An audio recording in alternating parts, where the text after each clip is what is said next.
work and overtime will almost surely mean that you will get to that finish line and to that desired goal. But my guest is right in front of me. UK-based analyst, broadcaster, registered agent, owner of a sports management company. I can go on. And of course, an infant spin brother. Ernest Opuni, yes. Welcome to The Tracker. Thank you so much for having me. It's really good to see you again. Nice. Yes. Well, I'm sure that you expected to come to Ghana at a time where there would be a lot of frenzy about the AFCON 2019 qualifiers, Ghana playing Sierra Leone. Well, that game was called off. Sierra Leone apparently did not take a cue from Ghana and decided that they would meddle in their football affairs, meaning that we can't particularly have that game. But your sentiments, first of all, on that cancelled Black Stars friendly, I'm sure you are pretty disappointed. I am actually. I mean, it was one of the things that was good about the timing of my visit, and there was a chance to. I mean, I'm not sure if I'd have got down to Kumasi, but at least I definitely would have been glued to the screen. And then I heard that was running into problems before I got back, and it was disappointing. It's disruptive. Yeah. It feels as though certainly we've got our own issues in Ghana at the moment. I'm sure we'll touch on those. The thing is, we managed to rail back when FIFA wanted to make sure that before a certain date, we'd had contact with them and discussed concerns and thought of a way forward. Yep. It appears Sierra Leone did not perhaps actually take the cue from FIFA. I think it was the 28th of September they got in touch, sort of saying, you've got to get this sorted. Yeah. The court charges then get bounced forward from the 2nd of October indefinitely, which means the match can't be played on the 11th. And suddenly you're into a situation where I think actually, had they just got into a dialogue with FIFA, they could have avoided the ban. But I mean, it now sets the cat among the pigeons, and it's a bit of a mess and a disappointment. Yeah, the Kotoko game was a good, entertaining sort of exercise, but there'll be lots of clubs that were nervous about their players playing in a meaningless friendly in that sense, and it was a pity, really, that we didn't see what we could have had. Let's talk about the Black Stars itself. Last game against Kenya was disappointing. Kwesi Appiah had to go back on his word, call back some old names into the team. Not a lot of people were happy. When you look at the Black Stars from where you are, what's the state of the team like for you now? That's a really interesting question because, I mean, again, I'm doing this from a distance, but I was really following the game against Kenya in the build-up, and it felt as though, and I could be wrong, but it felt as though there was a bit of experimentation going on in a live game, which you can do. It's not always, I suppose, the thing that people would expect you to do. You've got to have kind of pretty clear plans A, B, maybe C if you require them. And I'm not saying that those were not in place. It just seemed as though it was a bit more experimental. So I think my only concern is at some point you've got to be really very settled and clear on what it is you're trying to do, and probably more critically, who you're trying to do that with. And, you know, it wasn't a result that we expected, but it certainly has caused a bit of a difficulty. You know, you can't afford to drop too many more points. And I just wonder whether there's something about just standing back and saying, right, a clear plan A, and then get the personnel around that. It's a bit like what England are doing at the moment. Almost like a Team England mentality. It doesn't matter what's happening with players at their clubs. It's about the structure. We play three at the back. We focus upon set pieces, and just get some very clear lines drawn, and then slot players into that, rather than seeing what players bring and whether that changes the system. I could be being unkind, but that's how it looked like for me. I mean, does it look like a team that can win the AFCON based on the foundations we are seeing now? Short answer is yes. It's only next year. And, you know, I mean, I'm old enough, unfortunately, or fortunately, I'm old enough to have... I was an fan spin when we won the 82 tournament. I wish I was alive then. Thank you, yes, exactly, grandfather. But it's been a very long wait. And there's been a few false dawns. We've been in the final, semi-finals. We should have actually won it again. It's now, in our own minds, become this Everest. And I think the battle for us isn't about the quality necessarily on the field or how good our squad or players are. I think it's a mental hurdle now. So in short, yes, I think we can win it. But I think it's going to require one, absolutely clear tactics, clarity about the squad and how we're going to play, and something about players probably not thinking too much about this big mountainous journey that's taken 36 years and counting. One more question before we move on from the Black Stars. There are those who say that as far as tactics are concerned, and you've mentioned tactics a couple of times, Kwesi Appiah is just not up there with the chief tacticians on the continent, and with him at the helm, we're almost bound to fail. You believe in this assertion? I do not, actually.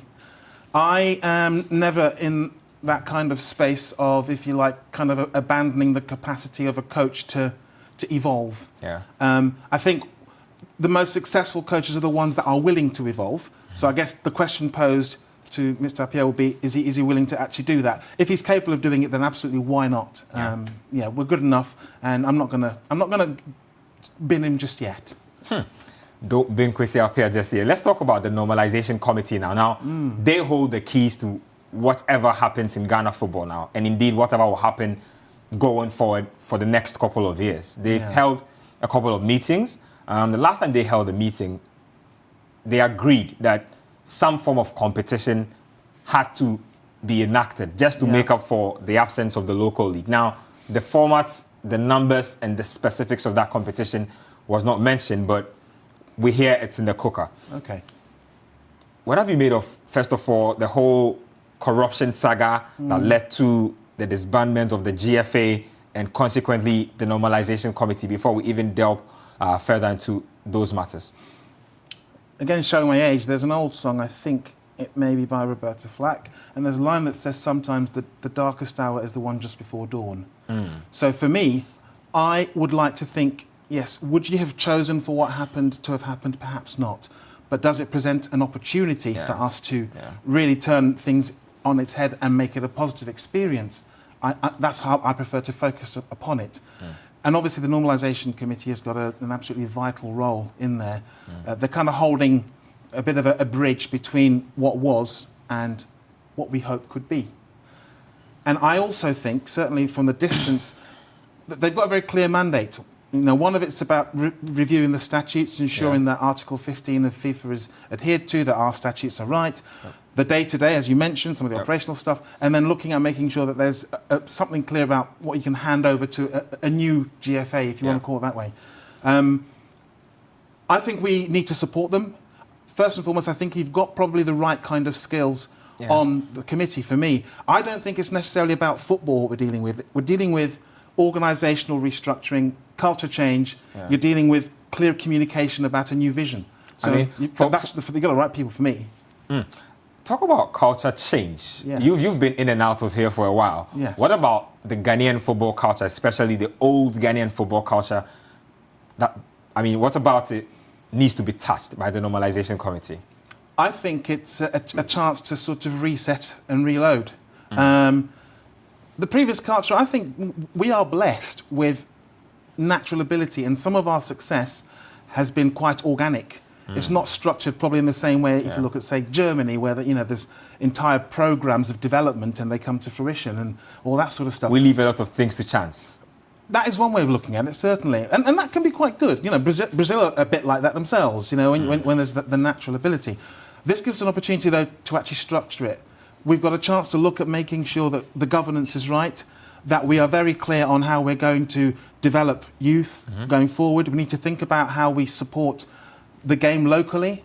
Are there opportunities for commercialising that? It could potentially like a really fantastic kind of commodity, if you like. We need to look at what we do with the Black Stars, our entire kind of national team, if you want to call it, kind of conveyor belt.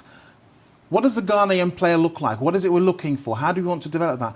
All of that sort of stuff. It's not the role of the Normalisation Committee, but it's an opportunity to tee that up. Because unless I'm wrong, one of the things that would probably be helpful is for some indication as to an agenda and a programme of potential work after they leave to be in place. And you know, I've given you some headlines, but it's the kind of stuff that we've always needed to do. So why not give it a shot now? You're very conversant with the English league, especially the second tier and the other lower tier leagues. Are there certain measures and certain structures that we could borrow from them to perhaps make our stuff better specifically? I have a view on transplanting practice. People talk about, utilising best Moving a practice. model to another model. I think there's always a health warning with that.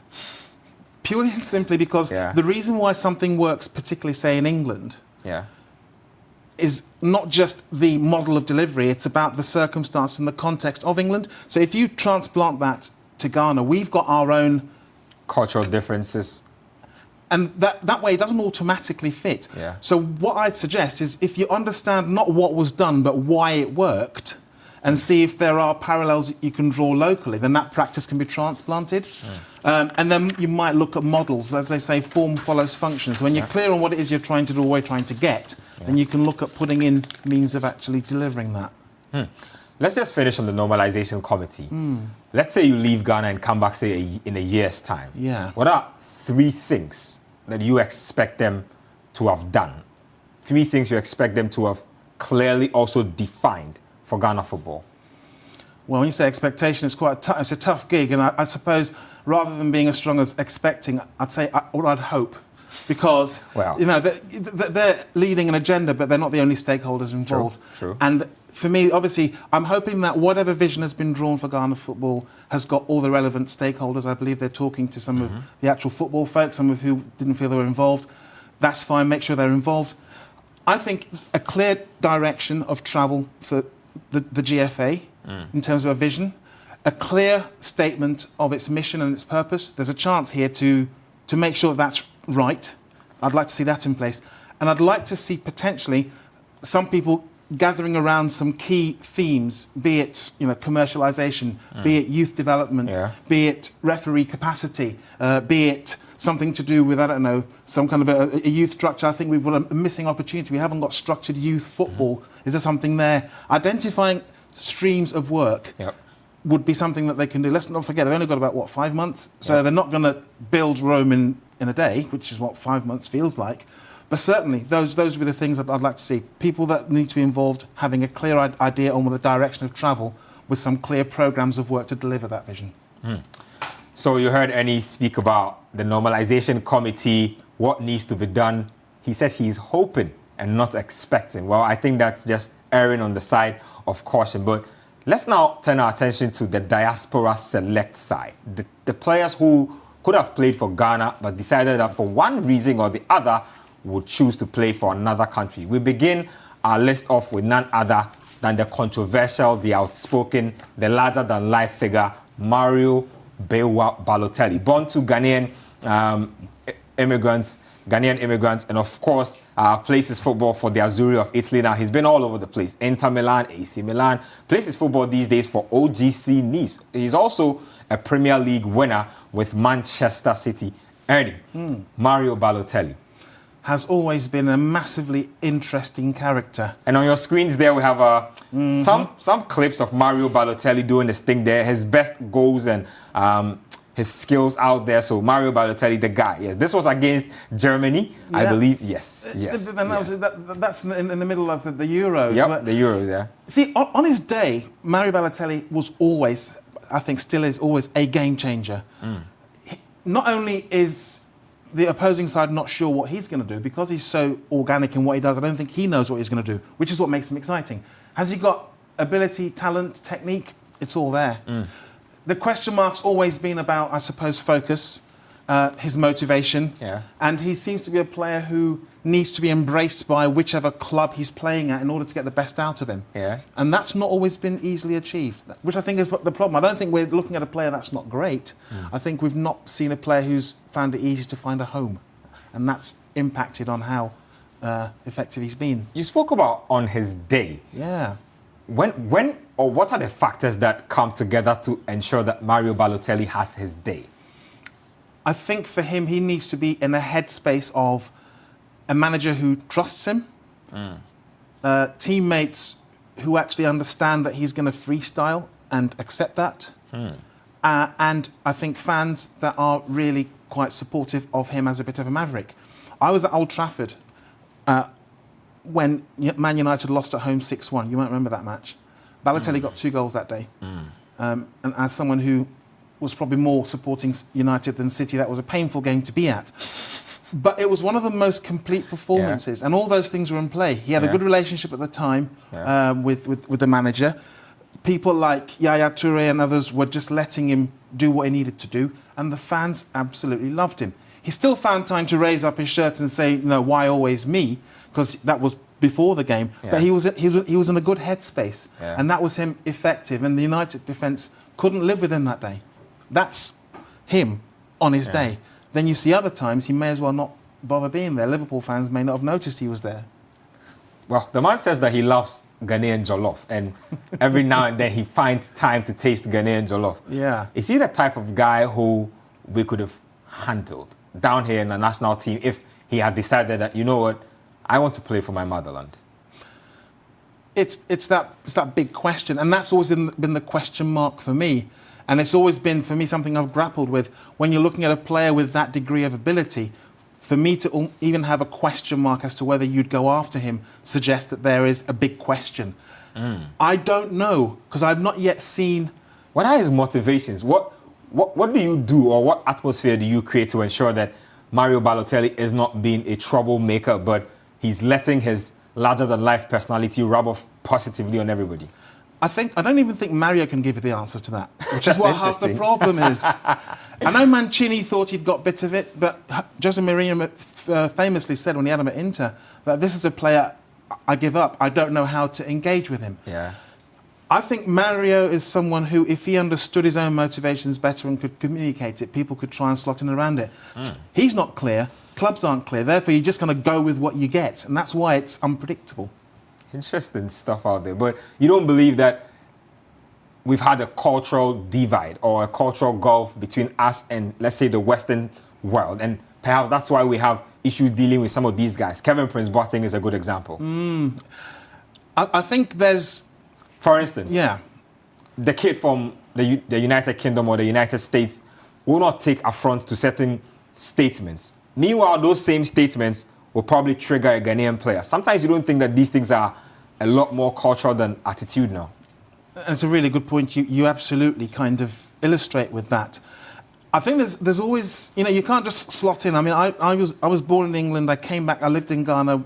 So I think I'm fortunate in the sense I kind of understand both. You have a good balance of both. Yeah. If you bring somebody in, I won't say parachute them in, but you bring them in late in life and they've not spent time here and they're here because they have a particular talent developed elsewhere, then both sides have got to accept that you can't expect them to slot into what Ghana expectations are, but they've also got to also understand that, that you're bringing some European sensitivities with you, which aren't always going to be met.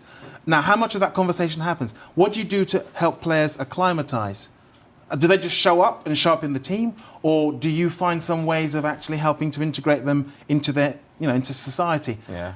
I don't know if we do enough of that because it's a big jump, and it would be a jump for anyone. It happens when players are going abroad to play; they've got to adjust, and so there's something about supporting players and making sure both sides accept the difference.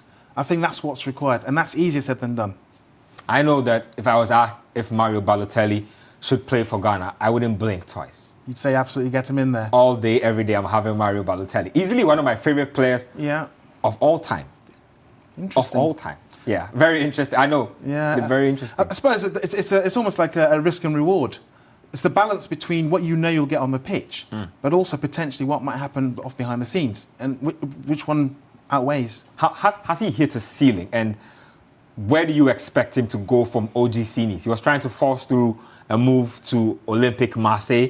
He's already won the Premier League with Man City. Is he ever going to get back with the big boys, or you think that once you get in with this mid-tier type teams, it's going to follow? I think the biggest thing for him is that the question marks are not about what he does on the pitch. He's good enough to go back up to, if you like an absolute frontline huge side. I just don't know whether he'd be trusted to. So I don't think the reason why he may not go to a larger club like a Lyon or Marseille or whatever, it won't be because he's not good enough. It's because they might be worried about the things that we are discussing.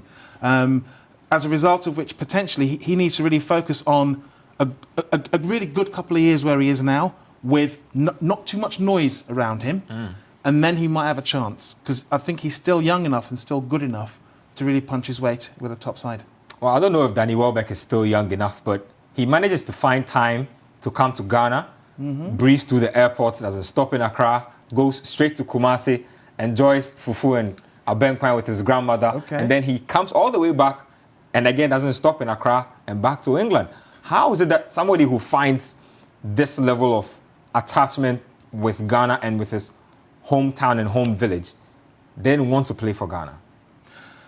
It's a really interesting question. I mean, I was at Wembley Stadium the day he made his debut for England, ironically against Ghana. And there were about 20,000 of us Ghana fans that didn't sort of let him forget that we weren't entirely delighted. 20,000? Yeah, it was one of the best atmospheres I've ever been at. They still talk about it in terms of a friendly game at Wembley. We created something that day. And when we equalised, unbelievable. But I've digressed there. Certainly when Welbeck came on, it was a bit of a disappointment. Now, I don't know what, I suppose, drives someone's kind of decision around that. And he had the option. Some players have chosen to go with the Black Stars option. Others have chosen not to. I wonder what the business case that was presented to him by us as to why you wouldn't play for England. Somebody somewhere knows what the approach is like. You are very familiar with both cultures. If you were an athlete, let me put it to you that way. Yes. What would be the reasons for you to want to play for the Black Stars ahead of the Three Lions or otherwise? It would be something as sentimental as actually, irrespective of where you are, home is kind of home. Now, is that a good enough business decision? Probably not. But you asked me what I would do. For me, I would do it because, and I find that the older I get, the more Ghanaian I get and feel. So for that reason alone, that would make the decision for me quite easy. It would always be Ghana. Other people may have other reasons why they might make a decision. It's interesting. He's got a real fixation with coming through, and he's clearly linked into folks here. That should have meant the decision to play for Ghana might have been more straightforward. I don't even know. Did he not want to play for Ghana? That's why I'm confused. I don't know what the story was behind that. And we've just got to find a really clear way in which we engage with these players. We need to understand their family structures. We need to understand their motivations growing up. We need to make sure that we understand the things that drive them in order to make sure that our offer of playing for the Black Stars meets those desires. It's not just another team. So I think we need to probably do, it's a bit like when you go to find out how a business operates, you do some stakeholder analysis. What are the things that drives that particular person? What makes him get out of bed in the morning and go and do stuff? And if you understand that, I think it's easy to have a conversation and persuade them. And maybe we don't do enough of that, maybe. I don't know. But let's just close out the Welbeck conversation with a comparison. You look at the players we have now. Asamoah Gyan, we have Waris around the team, we have Rafael Jamina around the team, and then lately we've added Emmanuel Boateng of Levante. How does he compare to these guys? Is he better than the current crop we have now, or can we say that with what we have now, really, who is Welbeck? I wouldn't go as far as who is Welbeck. I do think he's got enough about him to actually improve our attacking options based upon the players you've got around me. And the reason is actually there's a degree of versatility about Daniel Welbeck. He can play at the point of an attack as the out-and-out striker. I think he's not as prolific as you might want sometimes, but he knows where the net is. His record for England, actually, proportionally, is pretty decent. He's also able to play off the front, and you can deploy him wide. He's done that before. He's got the athleticism. So I think he could add something. The ones you mentioned are doing a fantastic job. I'm particularly excited by some of the youngsters coming through. But Danny is good enough to add something. So I do think he could add something. We can do without him, but it would have been fantastic to have him. Okay, we'll take a quick break here on the tracker. When we come back, we have a lot more of these players to talk about. And like I said, yes, I know I just really went over that a bit. We'll talk about the science of player transfers. Ernie will be telling us what it means to move a player from Ghana to everywhere around the world. We'll be right back.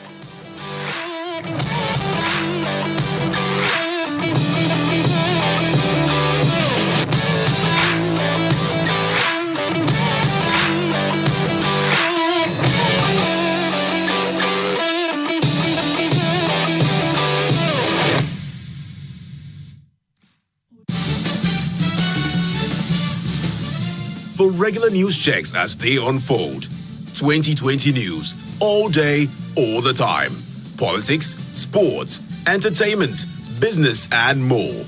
2020 news. We bring you the world in 20 minutes. And that's all the news in 20 minutes.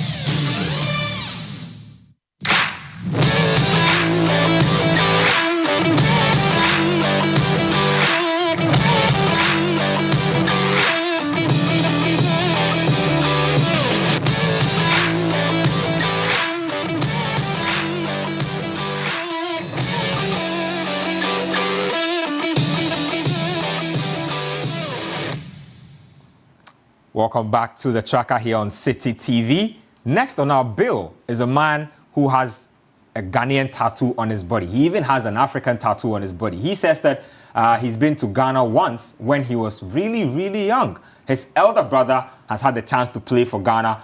Ghanaians are still sort of mixed in their feelings about his elder brother, but Jerome Boateng is the man I'm talking about. Plays his football for Bayern Munich. He's played for HSV. He's played for Manchester City in the past. One of those that easily could have played for Ghana, Ernie. Yes, and again, it'd be interesting to know what conversations happened, if ever they tried to court him. And for all the things I think we've touched on, it's about understanding what his motivations were, what drives him, etc., etc. And it's quite clear that he's got things that really make him spark. Because recently, if it was true, Man United were interested in the window that just gone. I was kind of surprised. I mean, I kind of felt like, or I feel now, that he's feeding off reputation. He's not been as great as he used to be, say, 3-4 years ago. No, he's not. But equally, he was clear on the reasons why he wasn't going to go to Man United, even if that question comes into play. And in truth, he's still good enough to kind of punch his weight at the top end of the Premier League. I think with Man City, the fit wasn't great, which is why he wasn't there very long. But in terms of raw ability, and you know, they say, I mean, obviously, they talk about form being a little temporary, but class is permanent. He defines that for you. For me, he does. Have we seen the best of him recently? No, and he had a nightmare in the World Cup towards the back end with the sending off and that sad picture of him going down the tunnel. But that's not the end. If he gets motivated and refocused, he's back up there pushing in the Bundesliga with Bayern Munich, and he's as quality a player as you're ever likely to want. And as he gets older, he gets smarter as well, because obviously physical attributes change. You're not as quick. You lose a yard of pace. But then for someone like him, he's intelligent enough to put the first few yards in his head. So he's anticipating stuff. He's experienced enough. He's a Rolls Royce of a defender when he's playing well. Wow, I like that description. Jerome Boateng, Rolls Royce of a defender. Let's talk about Inaki Williams, born to a Liberian mother and a Ghanaian father. Moved to Spain, lived in the Basque region. I remember speaking to Ibrahim Sanidar, the then GFA spokesperson, about Inaki Williams and his prospects of possibly playing for the Black Stars. Then he was pretty much unknown in the system. These were the days of Avram Grant at the point. And they said that, you know what, we've started the process, we're going to go talk to Williams and find out if he wants to play for Ghana. Williams himself has spoken recently about national team representation, and he has no doubt in his mind that he wants to represent La Roja. And again, you know, he's been out there for pretty much forever. And you've got to find a compelling reason why he would change in his thinking.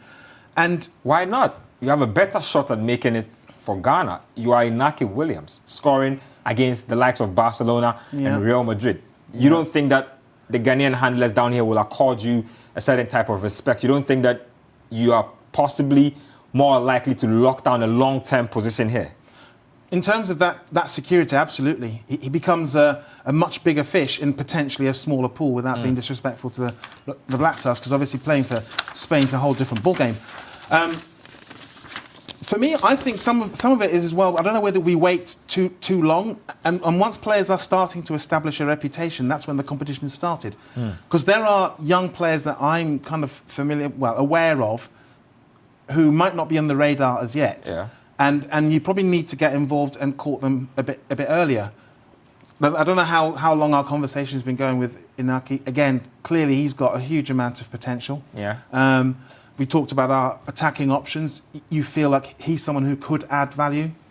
You look at Spain, how easy is it going to be for him to get in there? Question mark. And I suppose, so the question is, how much does he actually want to play international football? Does he have an affinity with Ghana? Does he feel like this could be home?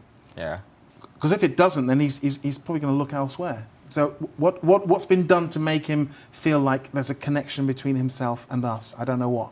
Well, maybe you know what's been done with Callum Hudson-Odoi, a Chelsea youngster. Yeah. Loads of Chelsea fans excited about seeing him this season. And then, poof, he doesn't show up in the first team. I'm disappointed. I know a lot of Chelsea fans are also out there disappointed, but another winger who really could add a lot of bites to what we do down here.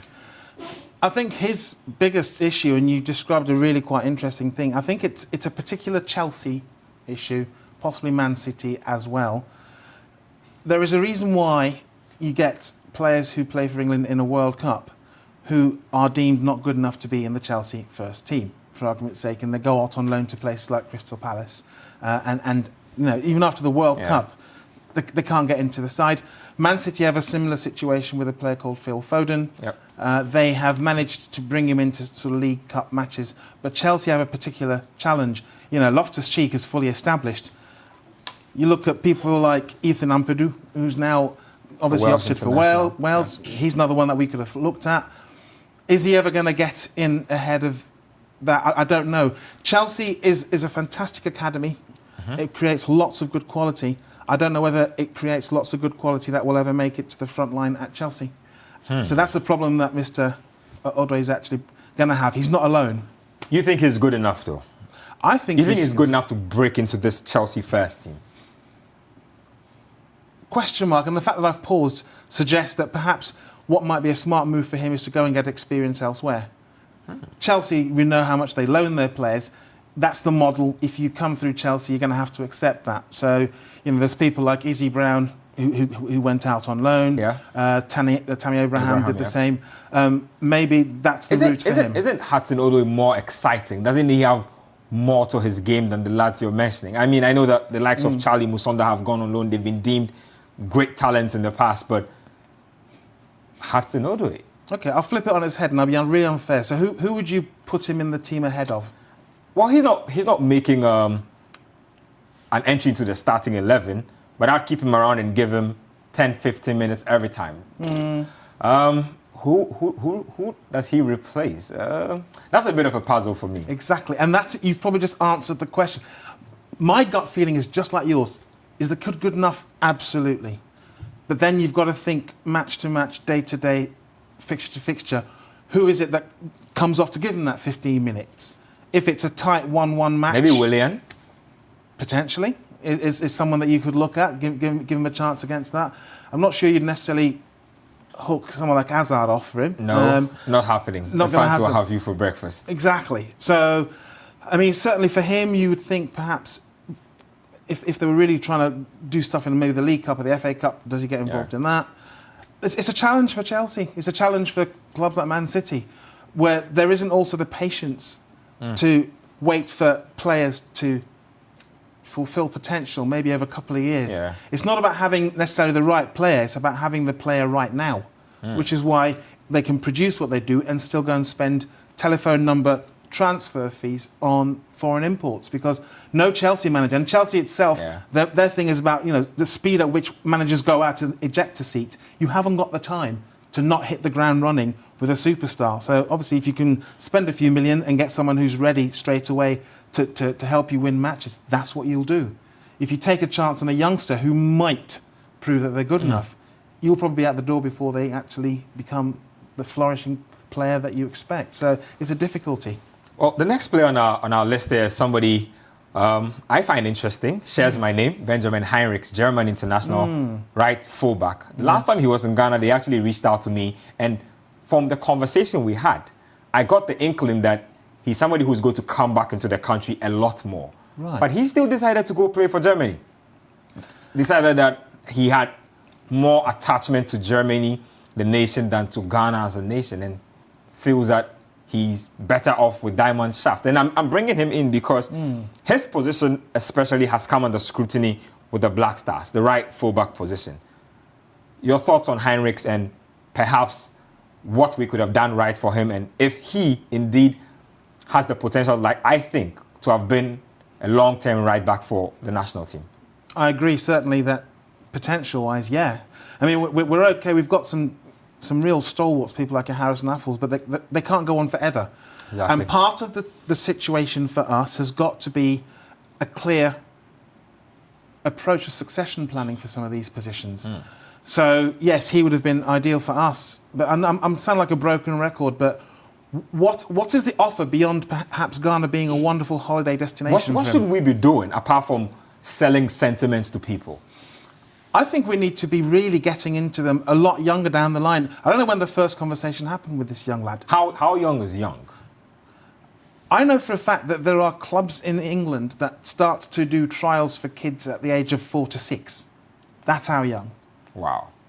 If you get a player who started to show potential age 15, 16, you've probably missed out on a whole chunk of influence and development, not just of them as a player, but in terms of attitude.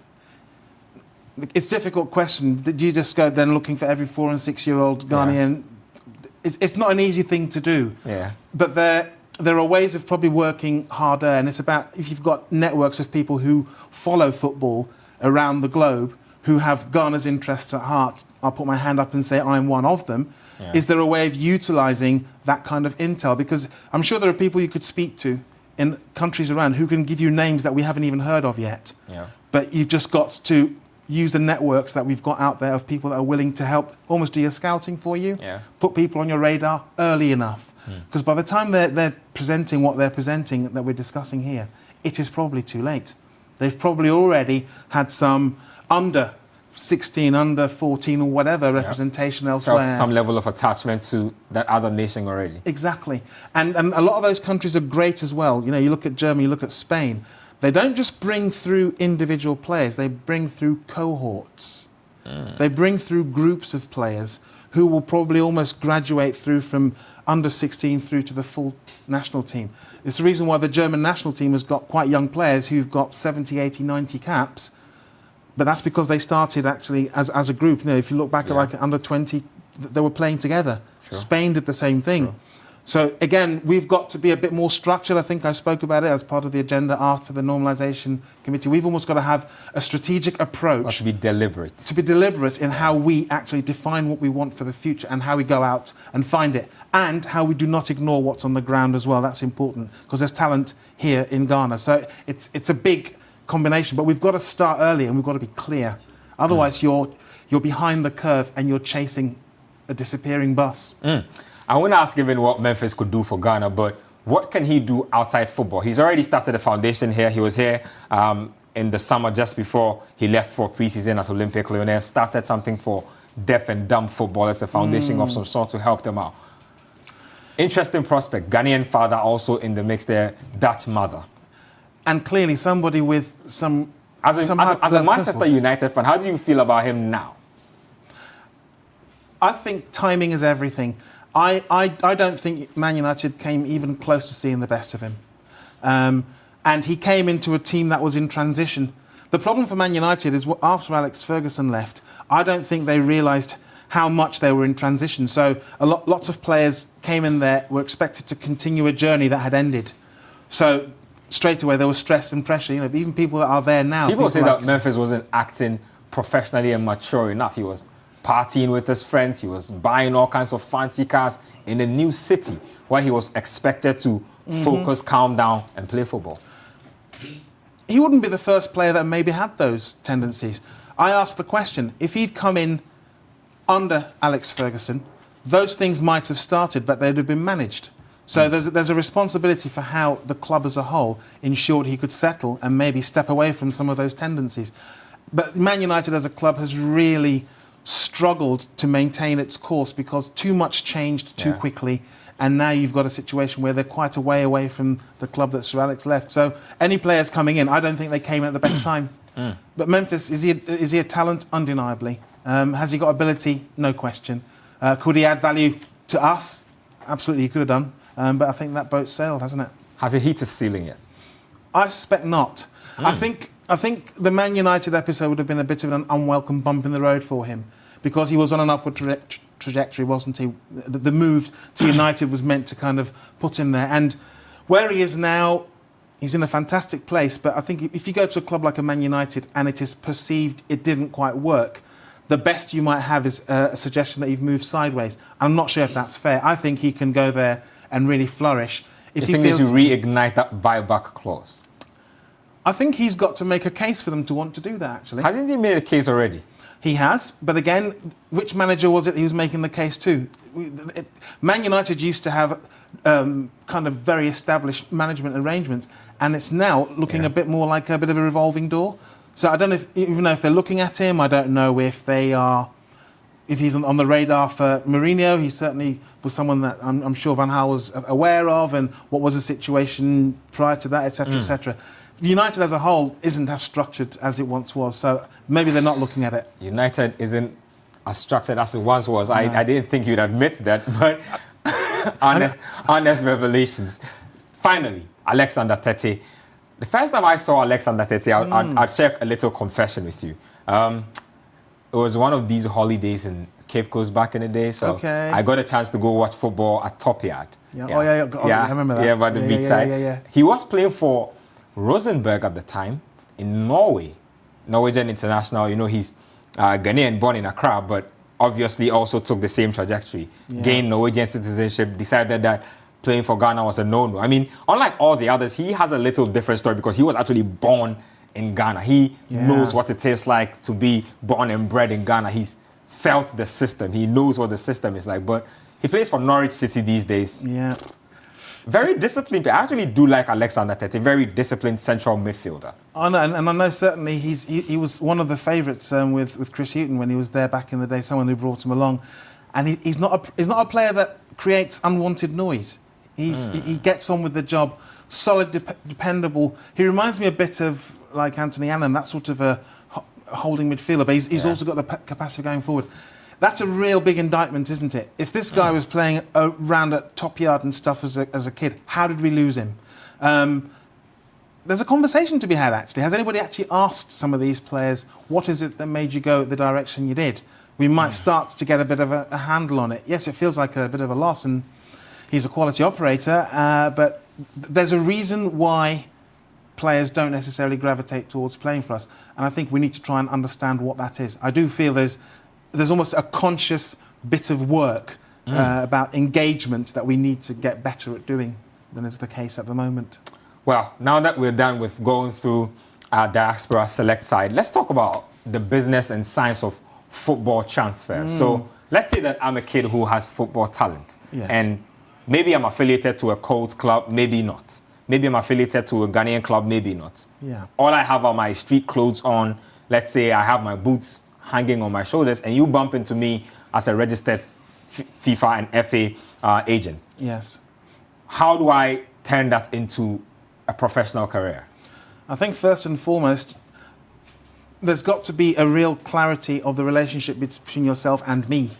And if I was advising you, the things I would say straight away is we need to think of a real clear route map for yourself. Okay. We would need, if you're affiliated to a club, for a conversation with the club as well about what their expectations are. You're certainly going to need to go into, I would suggest, a place where you're not going to be a really small fish in a big pond. I sometimes think some of the real quality players, look at someone like Edia, and I would have said, should he have gone to AC Milan when he did? Perhaps not. So there's almost a plotting of a route map where you get players to go to somewhere where they are going to be able to adapt to European life or wherever it is, life, without huge pressure and being in the spotlight.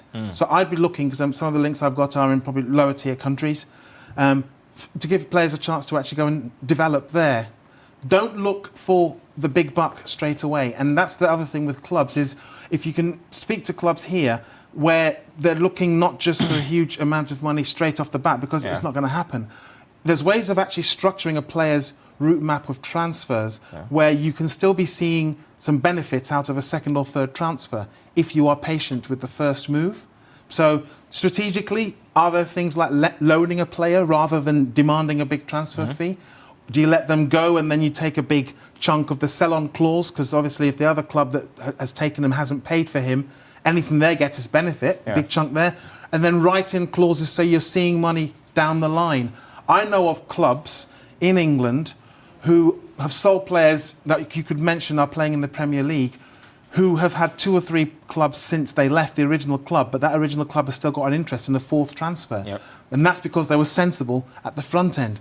So it's something about supporting the player, clubs perhaps allowing them to go not expecting huge amounts of money, and also for an agent like myself being responsible. Why put a player in a place where they're going to be shown up?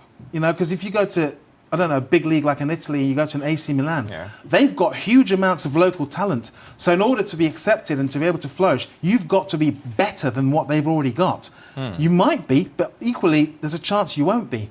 So why go there? Why not go to a lower tier league, a little less money, suss out what it's like to live in and play in Europe, and build it from there? And then obviously there's a responsibility for myself to manage that journey. I've got to not see that player as just a kid that's got a euro or pound sign in front of him. No, that's someone's son.